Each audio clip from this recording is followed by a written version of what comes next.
महाराज दशरथ दौड़ पड़े, कह सुमंत कह राम, कहूँ सुमंत कह राम। अरे सुमंत मेरे राम कहाँ हैं,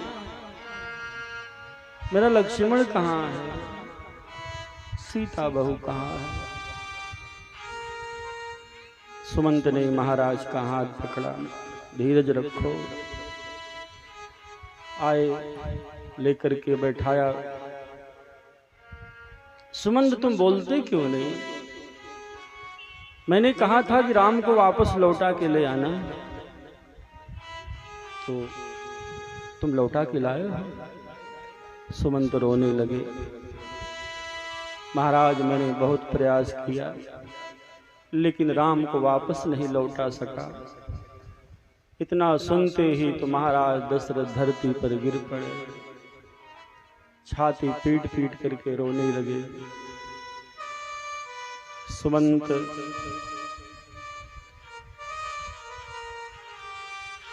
जिस पुत्र से मैंने कहा था कल तेरा राज तिलक करेंगे, लेकिन प्रातः काल होते ही मैंने उसको बन जाने की आज्ञा दे दी, लेकिन मेरे राम ने एक बार भी मुझसे नहीं पूछा कि पिताजी किस अपराध में मुझे वन भेज रहे हो।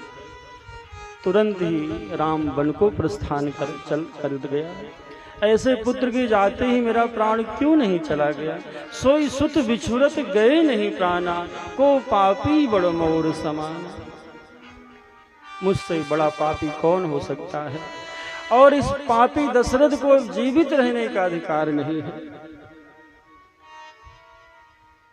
सब समझा रहे हैं, महाराज धीरज रखो, समय जाते देर नहीं लगती, 14 साल की ही बात है, राम वापस लौटेंगे। राम का राज तिलक होगा, धीरज रखो। कौशल्या तुम कहती हो 14 साल बाद राम आएगा, 14 साल में प्रतीक्षा करूं? अरे राम के वियोग में तो एक क्षण भी मेरे लिए कठिन हो गया है। बातें कर ही रहे थे, अचानक महाराज दशरथ चीखने लगे, कौशल्या सामने तुमको कुछ दिखाई दे रहा है? महाराज कुछ तो नहीं है। सुमंत तुम ध्यान से देखो, कुछ तो नहीं है, क्या दिख रहा है? महाराज ने कहा, मेरी आंखों के सामने मुझे श्रवण कुमार के माता पिता दिखाई दे रहे हैं।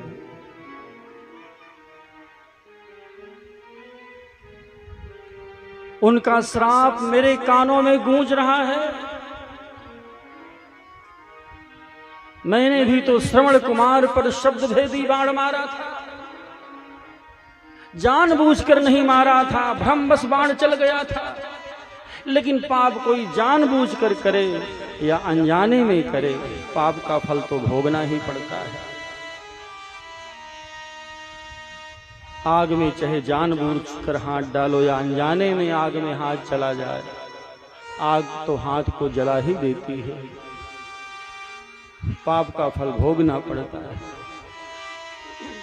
आज महाराज को अपने पाप याद आ रहे हैं, और मृत्यु के समय व्यक्ति को अपने पुण्य नहीं पाप ही याद आते हैं। इसलिए मरते हुए व्यक्ति को ध्यान से देखे कोई तो लगता है जैसे कुछ देख रहा हो। जीवन में उसने जो भी पाप किया है सब उसकी आंखों के सामने आ जाते हैं। महाराज दशरथ से जो पाप हुआ था वो उनकी आंखों के सामने दिखाई दे रहा है। तापस अंध श्राप सुधि आई, कौशल्य ही सब कथा सुनाई। श्रवण कुमार पर बाण मारा था, और जब श्रवण कुमार के माता पिता पुत्र को गोद में लेकर के चिता में बैठे थे तो श्राप दिया था, अरे दशरथ, जैसे मैं पुत्र विरह में तड़प तड़प कर इस संसार से जा रहा हूँ, वैसे एक दिन तुझे भी तड़प तड़प करके पुत्र वियोग में इस संसार से जाना पड़ेगा। कौशल्या, मुझे लगता है मेरा प्राण नहीं बचेगा। ना महाराज, ऐसा अशुभ बाणी मत बोलो। आपको कुछ हो गया तो हम कहाँ जाएंगे? आप अयोध्या के कर्णधार हो, लेकिन महाराज की हालत खराब होती जा रही है, प्राण कंठगत हो गया है।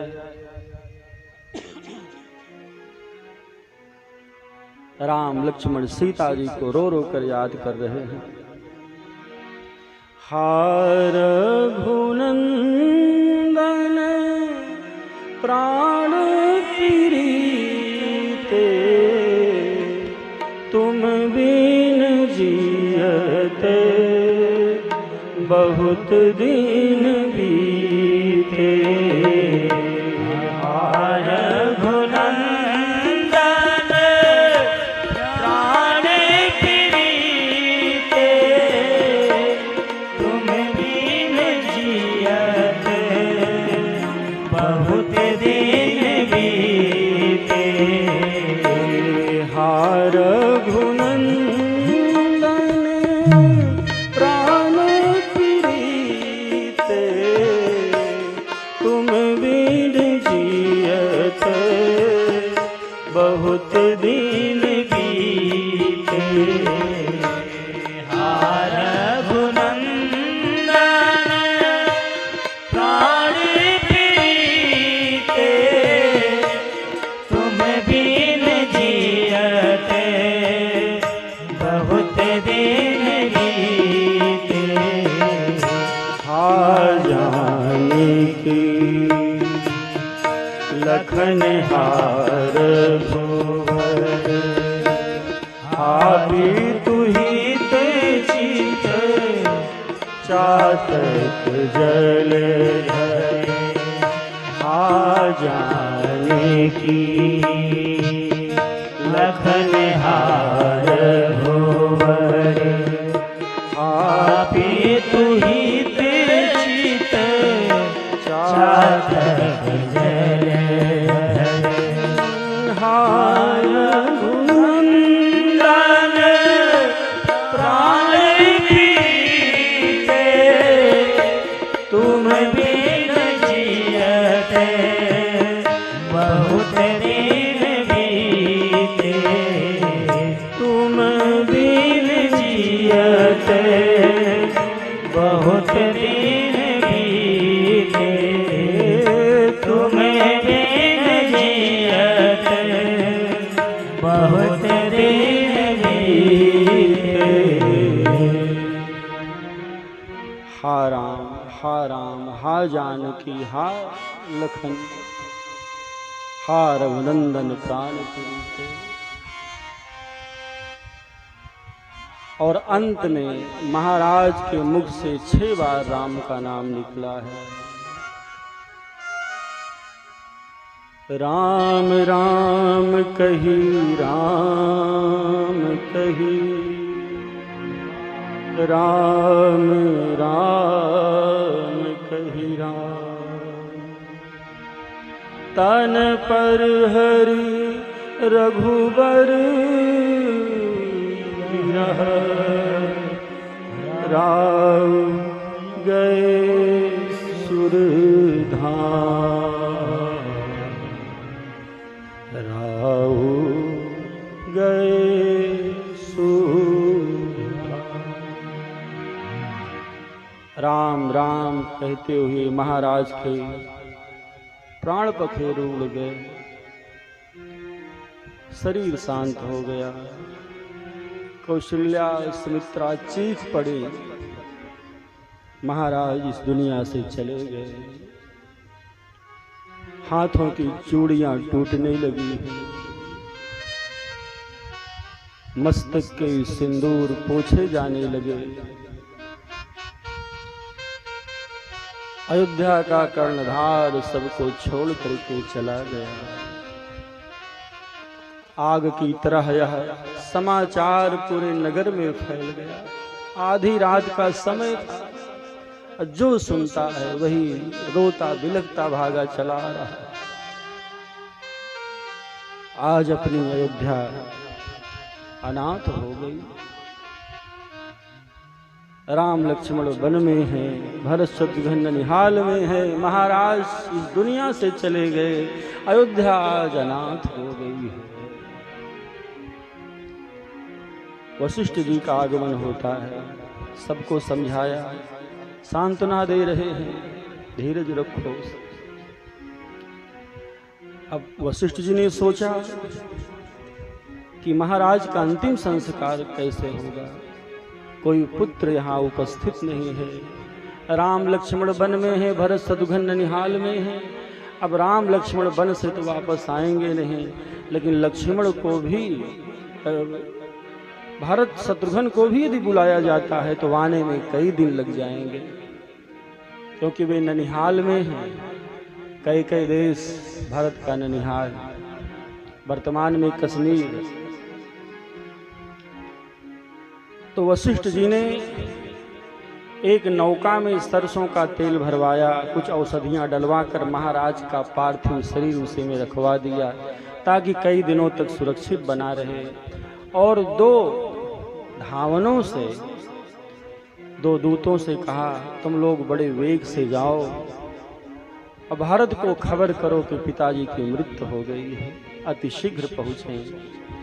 अब दोनों दूत चले हैं, लेकिन जैसे ही चले थे कौशल्या माँ रोती हुई उनके पीछे दौड़ पड़ी। अरे भैया रुक जाओ, रुक जाओ।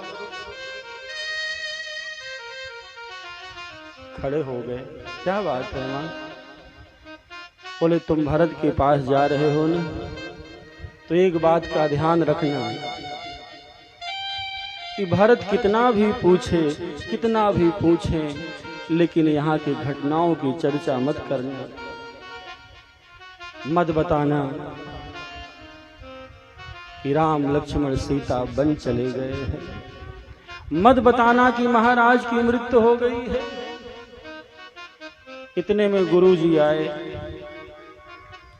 कौशल्या क्या बात है, इन दूतों को रोक क्यों लिया, इनको जाने दो ना।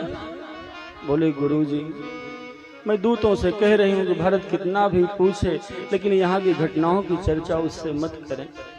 नहीं कौशल्या, यहाँ की घटनाओं की चर्चा भरत को से करेंगे तो आने में जल्दी करेंगे, उनका जल्दी आना आवश्यक है। उन्हीं के हाथ से ही तो महाराज का अंतिम संस्कार होगा। माँ ने कहा, नहीं गुरुजी, आप नहीं जानते, मैं भरत को जानती। अयोध्या में जो घटनाएं घटी हैं, सुनेगा तो मेरा भरत सह नहीं पाएगा। महाराज मुझे हमेशा समझाते रहते थे, कौशल्या तुम भरत को संभालना, राम को अपना बेटा समझ लेना, लक्ष्मण शत्रुघ्न को अपना बेटा समझ लेना, लेकिन भरत को केवल बेटा समझने की भूल मत करना।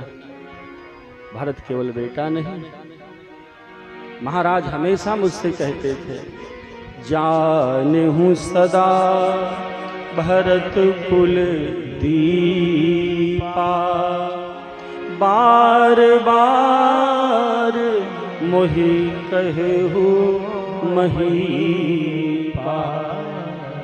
महाराज बार बार कहते थे भरत तो कुल का दीपक है, और जैसे दीपक का बहुत ध्यान रखना पड़ता है, अगर थोड़ी भी हवा चले तो दीपक को बुझा देती है। भरत तो कुल का दीपक है, आने वाली पीढ़ियां इस कुल दीपक के प्रकाश में रघुवंश का दर्शन करेगी। महाराज हमको हमेशा समझाते रहते, भरत का ध्यान रखना। गुरुजी वहाँ भरत को संभालने वाला नहीं है, यहाँ की घटनाओं के बारे में सुने कहीं भरत के प्राण न निकल जाए। गुरुजी ने सोचा कौशल्या सही कह रही है। दूतों से कहा बताना मत, बस इतना कहना कि गुरुजी की आज्ञा है कि आप अयोध्या चलो। दोनों दूत चले, और इधर जिस रात महाराज की मृत्यु हुई थी, भरत और शत्रुघ्न सो रहे थे ननिहाल में। कहते हैं रात में अचानक भरत जी को भयानक सपना आया, उठ करके बैठ गए, रोने लगे। शत्रुघ्न भी जग गए, देखा भैया रो रहे हैं, क्या हुआ? आधी रात वहां सब ठीक तो है? बोले शत्रुघ्न, मैंने एक बड़ा बुरा सपना देखा, लगता है हमारी अयोध्या में कुछ ठीक नहीं है, कोई अनिष्ट हो गया, कोई अमंगल हो गया। शत्रुघ्न ने कहा, अयोध्या में कभी अमंगल हो ही नहीं सकता। क्यों नहीं हो सकता? बोले इसलिए कि वहां साक्षात राम हैं। और राम कौन है? बोले मंगल भवन अमंगल हारी। साक्षात मंगल भवन है तो अमंगल कैसे हो सकता है? लेकिन शत्रुघ्न को कौन बताए कि मंगल भवन तो बन को चले गए हैं, और जहां भगवान चले जाते हैं, जहां मंगल भवन अमंगल हारी, जिस स्थान को छोड़कर चले जाते हैं वहां तो अमंगल शुरू हो जाता है, अनिष्ट शुरू हो जाता है।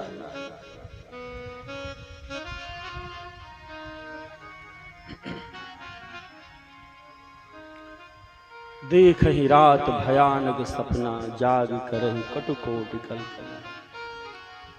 अनरथ अवध आरंभे जब ते, अनरथ अवध आरंभे जब ते, कुश गुण होहि भरत का तब थे।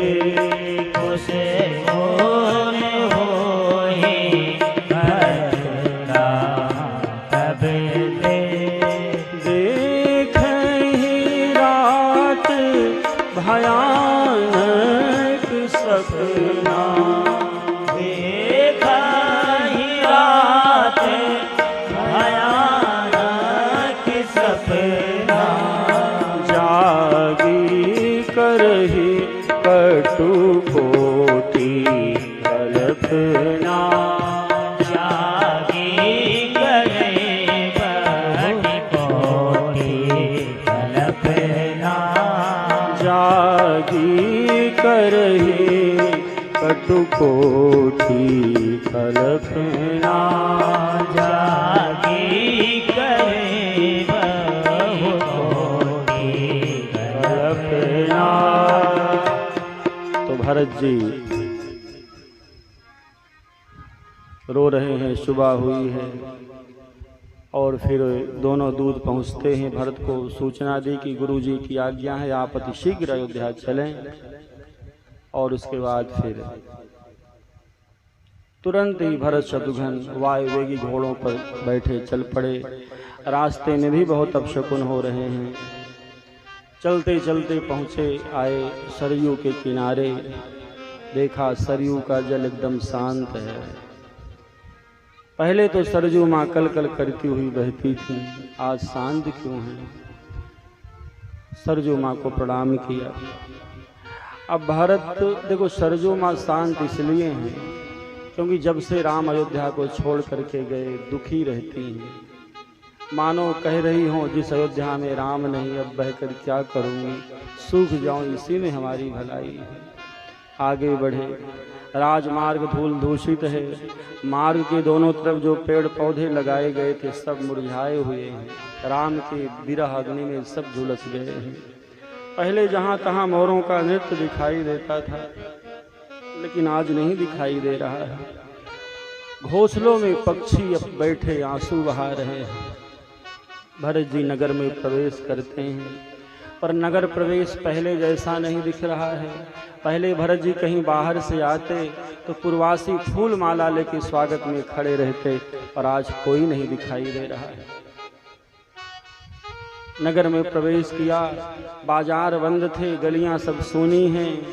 अरे पहले जहाँ तहाँ अयोध्या में घरों में कीर्तन भजन होता रहता था, कथा सत्संग होता रहता, आवाज़ गूंजती रहती थी वातावरण में, लेकिन आज कुछ भी नहीं सुनाई पड़ रहा है।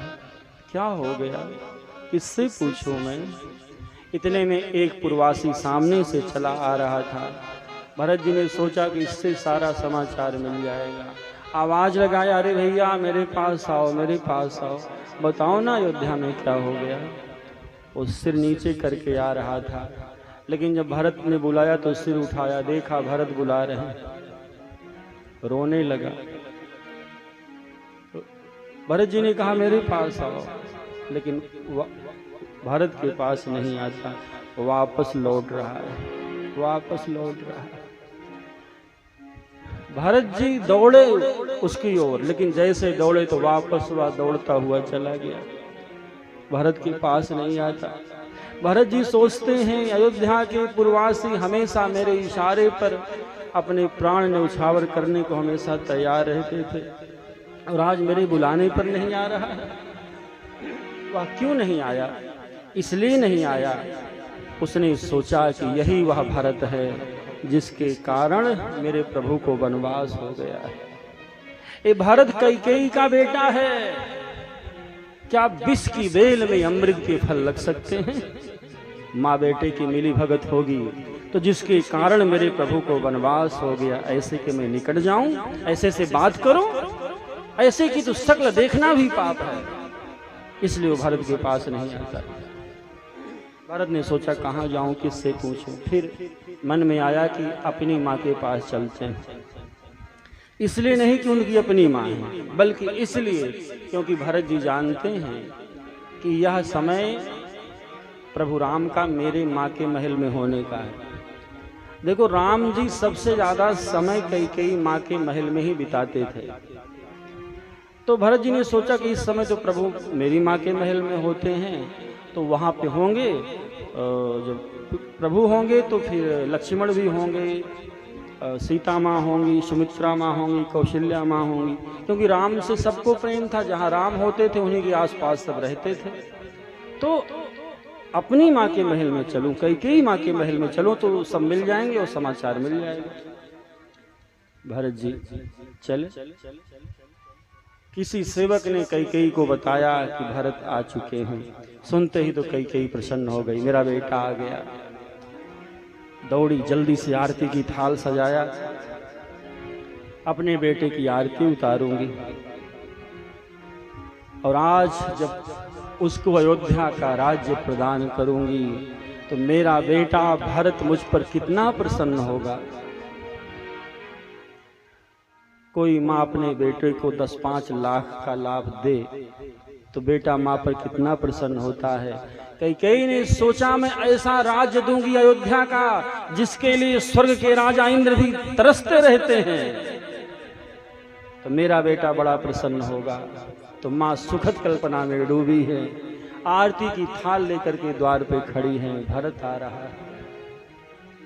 भरत जी आए, माँ को प्रणाम किया, माँ ने उठाकर हृदय से लगा लिया, लेकिन माँ के हृदय से लगकर भरत को पहले जैसे वात्सल्य का अनुभव नहीं हो रहा। लगता है जैसे किसी पत्थर की प्रतिमा के गले लग रहा हो। कैकेयी माँ ने आरती उतारी, तोरण लगाया, भरत भीतर प्रवेश किए, और जैसे ही भीतर प्रवेश किया कभी इधर दौड़ते हैं, कभी उधर दौड़ते हैं, कभी उधर दौड़ते। कैकेयी माँ घबरा गई, क्या हो गया मेरे बेटे को, इधर उधर क्यों भाग रहा है, क्या हुआ बेटा? माँ, भैया राम कहाँ है? इस समय तो वे यहीं होते हैं ना, बस उन्हीं को खोज रहा हूं।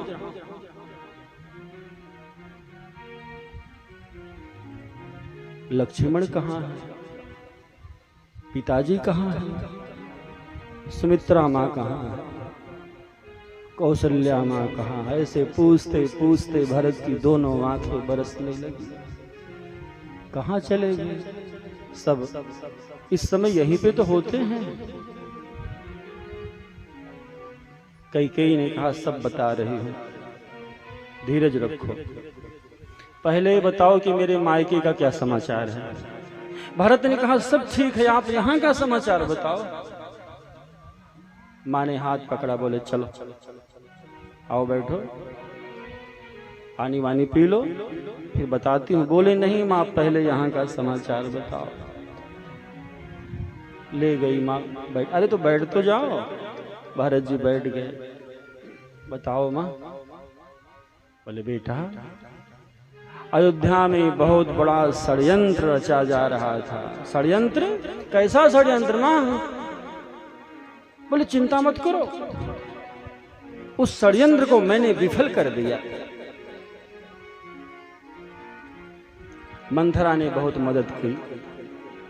तात बात मैं सकल संवारी, भई मंथरा सहाय विचारी।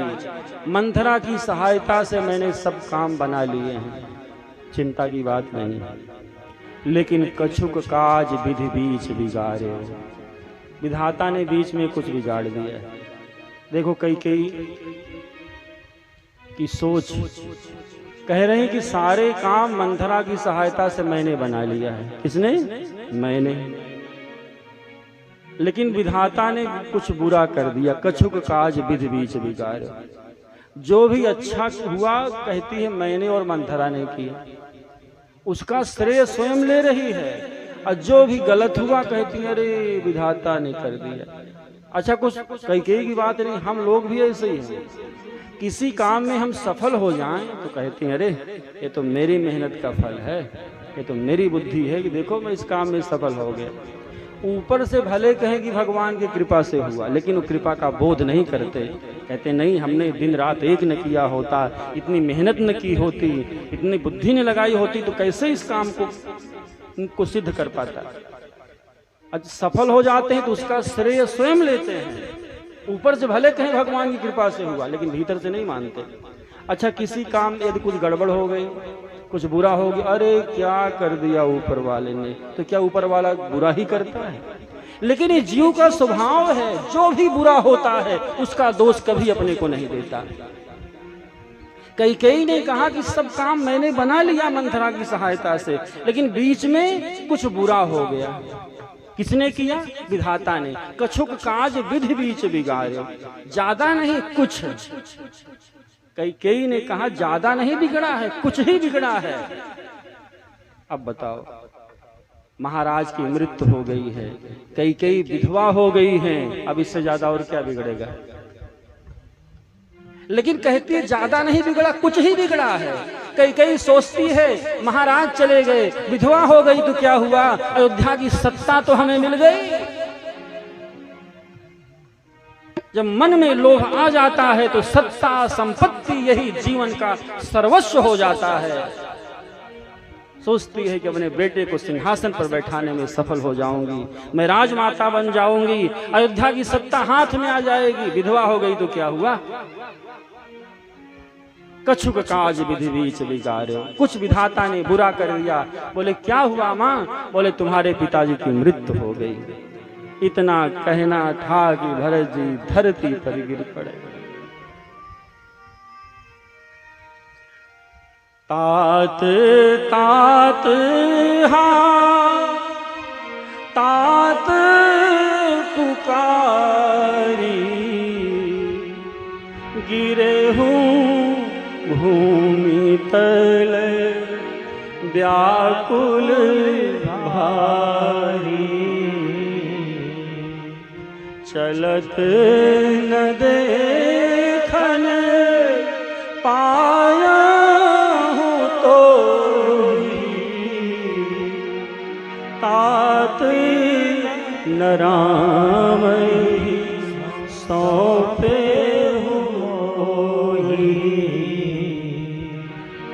छाती पीट पीट करके रो रहे, मैं कितना अभागा, पिता की मृत्यु के समय उनके पास नहीं रहा। चलत न देखन पायो हूँ तो अंतिम समय में मैं आपका दर्शन नहीं कर सका, आपकी सेवा नहीं कर सका, मैं कितना अभागा हूँ। हे पिताजी, जीवित रहते मेरा हाथ आप राम के हाथ में क्यों नहीं सौंप कर गए? मैं कहाँ जाऊं, कैसे जीऊंगा? कैकेयी समझा रही, बेटा धीरज रखो, इस संसार में जो आता है उसको तो जाना ही पड़ता है, कोई अमर होके नहीं आया है, सबको जाना है। और तुम्हारे पिता ने जीवित रहते इतने श्रेष्ठ कर्म किए, मैं विश्वास पूर्वक कह सकती हूँ कि वो स्वर्ग में सुख पूर्वक होंगे। बेटा रो मत, माँ आंसू पोंछ रही है। कैकेयी माँ ने सोचा कि अभी जब भरत को बताऊंगी कि तू अयोध्या के सिंहासन पर बैठेगा तो भरत प्रसन्न हो जाएगा। तो भरत ने कहा माँ पिताजी की मृत्यु कैसे हुई? क्या बीमार थे? माँ बीमार थे तो मुझे बुलाया क्यों नहीं गया? मैं भी पिता की सेवा करता। क्या ठीक ढंग से उपचार हुआ? पिताजी की अचानक मृत्यु कैसे हो गई? आप कई शुरू से अंत तक सारी घटना बताती है कि किस तरह से राम का राज तिलक होने जा रहा था, लेकिन समय रहते मंथरा ने हमको सावधान कर दिया, क्योंकि राम का राज तिलक हो जाता तो राजमाता कौशल्या बन जाती, सारी सत्ता उनके पास चली जाती, हमारे बुरे दिन शुरू हो जाते। लेकिन मंथरा ने सावधान कर दिया और मैंने महाराज से 2 वरदान मांगे। प्रथम में बेटा तुम्हें अयोध्या का राज्य, और दूसरे वरदान में राम को 14 वर्ष का वनवास। भरत ही बिसरऊ पितु मरण, सुनत राम बनि गो। पिता की मृत्यु का दुख तो भूल गए, राम वन गमन का दुख हृदय में प्रबल हो गया। लगता हृदय फट जाएगा, हृदय विदीर्ण हो जाएगा। भरत कैकेयी पर बरस पड़े, पापिनी सब ही भांति कुल नाश। अरे पापिनी, तूने सारे कुल का नाश कर दिया, रघुकुल को कलंकित कर दिया। यही दिन दिखाना था तो जिस समय मेरा जन्म हुआ, मेरी गर्दन पर पैर रख देती, मेरी मृत्यु हो जाती। ये दिन तो न देखना पड़ता। जनमत काहे न मारे मोही,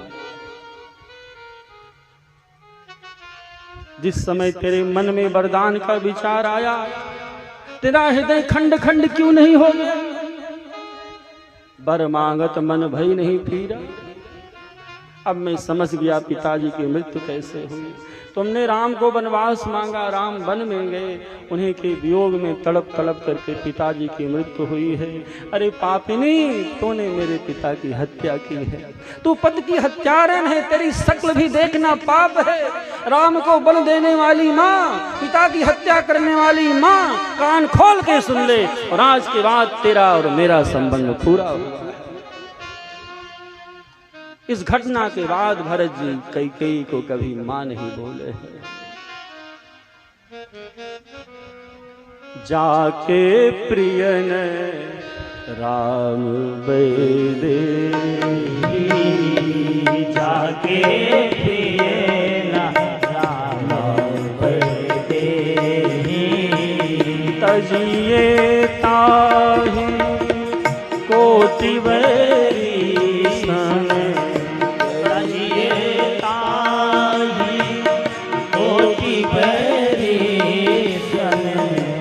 यद्यपि परम स्नेही, जाके प्रिय नारायण बैदेही, जाके प्रिय नारायण बैदेही।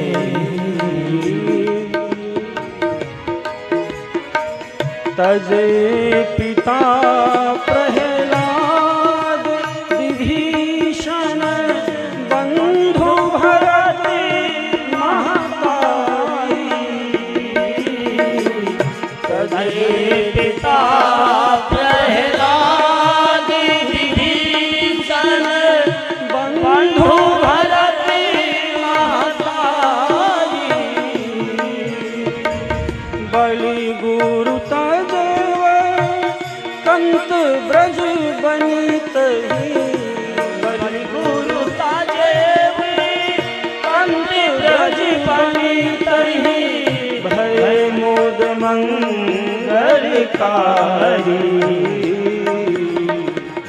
भय मोद मंगलकारी, भय मोद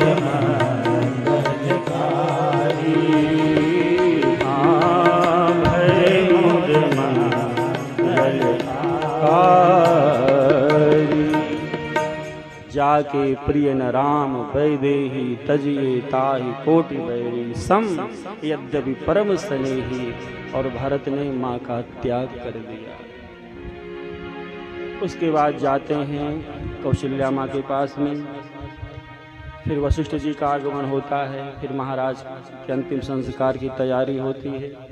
भारत के हाथों सरजू के किनारे चंदन की लकड़ी की चिता पर महाराज का पार्थिव शरीर रखा जाता है, मुखाग्नि देते हैं और बाद की भी जो क्रियाएं थी वो सब विधिवत भरत जी संपन्न करते हैं। अंतिम संस्कार होता है। और अब किस तरह से भरत जी यहाँ से प्रस्थान